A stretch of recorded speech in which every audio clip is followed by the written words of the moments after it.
Myth number 6, keep your wrists and elbows at 90 degrees in Chaturanga Dandasana. Mary Richards, 5 minutes on the board. Preach. What if I told you that no one has 90 degrees of extension in the wrist? Just go Okay. ahead. Open chain, hold your hand up. You do not have 90 degrees. You have about 70. Yeah. And if we try to force the hands into 90 degrees, I mean, it can be done certainly in handstands and the like, but you don't hold handstands for very long because it's not the way the wrists are constructed, and we're not designed to walk around on our hands. Okay. So that's the first Yeah. thing. Just anatomically, the bones are not oriented for 90 degrees. And we also have something called skeletal proportions. So the relationship in bone length between your forearm and your arm, your humerus and your radius and your ulna of the forearm is different. Some of us have a long upper arm, some of us have a short forearm, or vice versa, or they're the same length. And so it doesn't make a lot of sense to try and get the forearms vertical, the wrists at 90 degrees and the forearms vertical. It doesn't work that way for so many people, as in the overwhelming majority of people. So Okay, we let me show want it. to, yeah, we want to enliven people's, structure. Mhm. So you can see, you're putting the resistance band on. Love that. It's basically an external ligament that's going to help stabilize your shoulders, your elbows, and your wrists.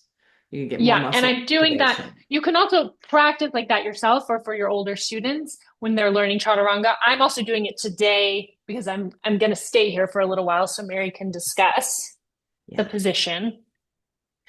So this, by the way, is a great way for everyone to practice. Is you put a bolster under your body or blocks under the body, and you use a yoga strap or the resistance band. I like the resistance band because you can really pull out on it. Hmm. Okay. So, Lizzie, what do you notice when you came into the Chaturanga Dandasana position?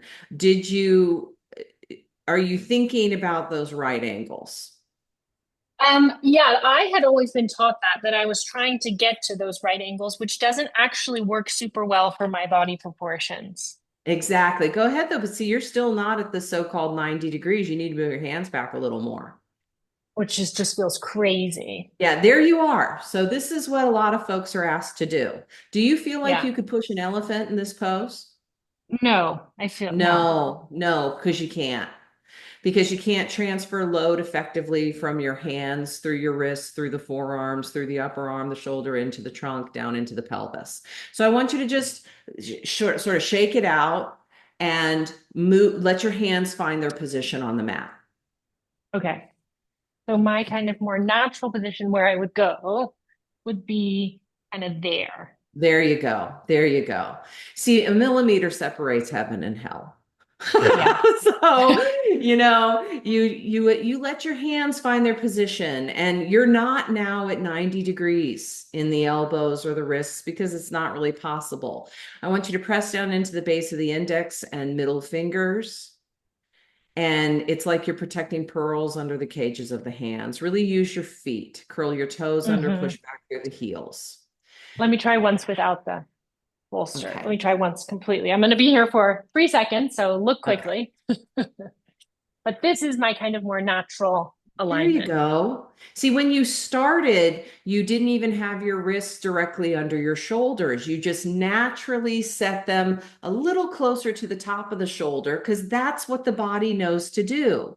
Because, see, when you come down, then the hand position is going to change in relationship to the movement. That's normal. Uh-huh. That's normal. And it's, So you Mhm. go ahead. And did you notice too, I didn't say hold your elbows in. No, but I have heard that to draw them in towards the body. Yeah, because people want you to use your serratus anterior and things like that to help stabilize the shoulder. Makes a lot of sense. But the thing is, if you artificially hold the elbows in, you're going to lose power in your pecs, which are really large metabolically active muscles, and you want access to them. So if you let your elbows come out just a little bit, you're going to feel stronger because you are stronger. We need power. We need to empower the pecs. That's right. That's right. Thank you so much, Mary. My pleasure.